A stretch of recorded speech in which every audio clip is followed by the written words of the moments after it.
So bakit hindi na lang po model na taga roon mismo, Yes, native po sa lugar na yon, nakilala sa lugar na yon? Why you? that photo was taken during my presence at the Yes, ma'am, South I know, I Cotabato. understand. Yes. We don't have any fight on that matter. What I'm trying to say is, But someone who's recognized in that community, in that place, yung kilala, kunyari, Miss, kung anong bansa, ano bang lugar po yan? that's Lake Cebu. Cebu. Oh, how about Lake Cebu. Yes. Lake Cebu in Cebu? In South And Cotabato. so, how about Miss Cotabato instead of you? Yes. Nakilala sa lugar na yan. So Senator why? Tulfo, let me clarify No, that. no, ma'am, let me finish Yes. first. Mm. Kanina hindi kita in-interrupt. So bakit hindi na lang po yung isang native na kilala ng mga tao na kapag nakita nila, maagad-agad maintindihan nila bakit siya nandyan as opposed to ikaw. Isa pa po. Ma'am, these are the things that I'm trying to voice out today. Nothing personal, nothing about you. These are the complaints that my office received, my action center received. They came to me and they talked to me and they told me everything I'm telling you now. Isa pa dito, meron sa isang, ano ba to? Pinakita sa amin na puro nakalagay frasco, frasco, frasco, frasco sa isang, sa Ninolan, Cebu. So doon sa mga, yung sa mga tabi-tabi na may mga eateries, mga karinderya. So merong kahabaan, puro karinderya sa, I think sa highway ba ito? So sa taas, sana inilagay niyo po doon yung mga lugar na pwedeng pasyalan. I'm sure na dadaan dito yung mga turista kasi highway po ito. Sa halip na ilagay niyo po yung karatula doon ng mga places na pwedeng bisitahin, ang nilagay niyo po doon, puro apelyido niyo po all the way. So siguro po walang authorization sa inyo. Baka yung mga tao niyo lang pong gumawa niyan without you telling them. Baka merong gustong sumipsip sa inyo at nilagay yung name niyo. So siguro po pwede yung sabihin yung mga tao niyo next time, wag puro ako. Dapat yung mga lugar na talagang bebenta sa mga tourist. Is that good enough? Senator, with all due respect, I just wish to place on the record that the photos that have been used and transformed into memes are actually work photos. Is that AI? You're telling me that's No, AI? no. Okay. This is a work photo. I was in Lake Cebu in South Cotabato promoting the Philippine Experience Program. The interpretation or misinterpretation of that, of course, is up to public consumption.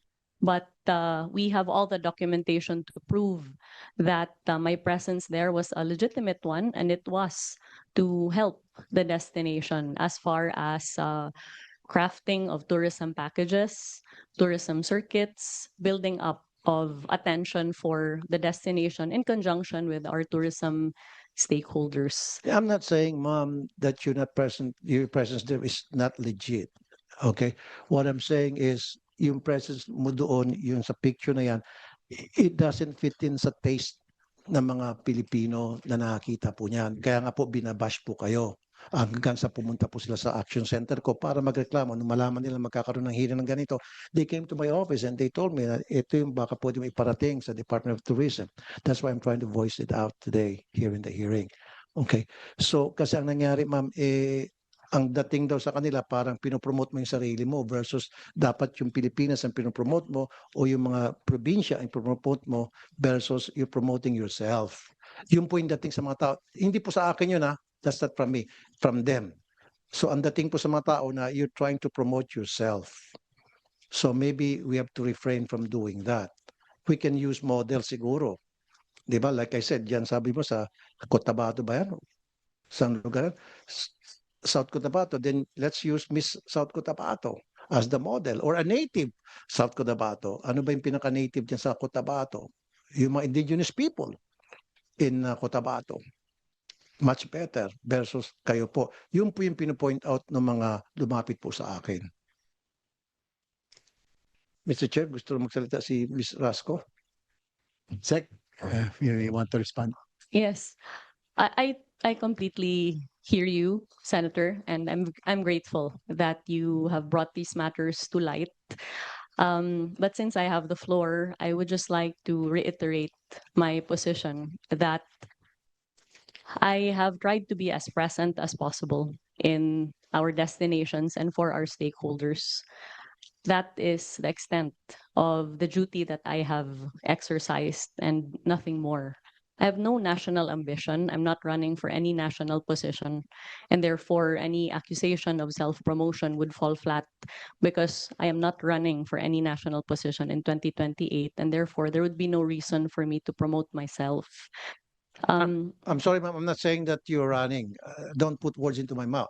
I'm not saying that. What I'm saying is, yung po nakakalata yung mga tao na parang pinopromote yung sarili mo for whatever reason. Now, also, ma'am, compared to other countries like Vietnam, Korea, Malaysia, Japan, hindi niyo po nakikita yung mukha ng mga secretaries ng Department of Tourism nila doon eh. Wala. Never ka makakita sa tourist materials ng kahit anong bansa na banggit ko, yung kanilang Secretary of Tourism, pinopromote yung mga muka ng mga pictures nila. That's what the Yes. people that came to me. Perhaps if it is the pleasure of the Yeah. senator that I no longer visit our destinations or that there be no coverage of the same, we can take that into serious consideration. But as far as I'm, Of my course, ma'am, understanding, of course, ma'am, you can yes. visit. Why not? Yeah, I would even, people will appreciate you going there so that makita mo on the ground kung ano yung mga kulang, ano yung mga kailangang gawin, etc. But what we are saying here, ma'am, please, huwag mo i-promote yung sarili mo. Pag I pumunta have ko na not, sa isang lugar, Senator. kung ano yung mga kulang doon, punahin mo and then punuan mo. Yun po yung point ng mga netizens na lumapit po sa akin. Okay? It has nothing to do about you. It has something to do na may problema at sinasabi na kung ano yung problema na dapat punuan natin ngayon. Senator, we would be also very happy to provide your office with all of the promotional efforts that we have made sans my face in the destinations covered in order to indicate that Thank you. the Department of Tourism has not ever ceased from promoting our destinations, notwithstanding our very, very limited budget.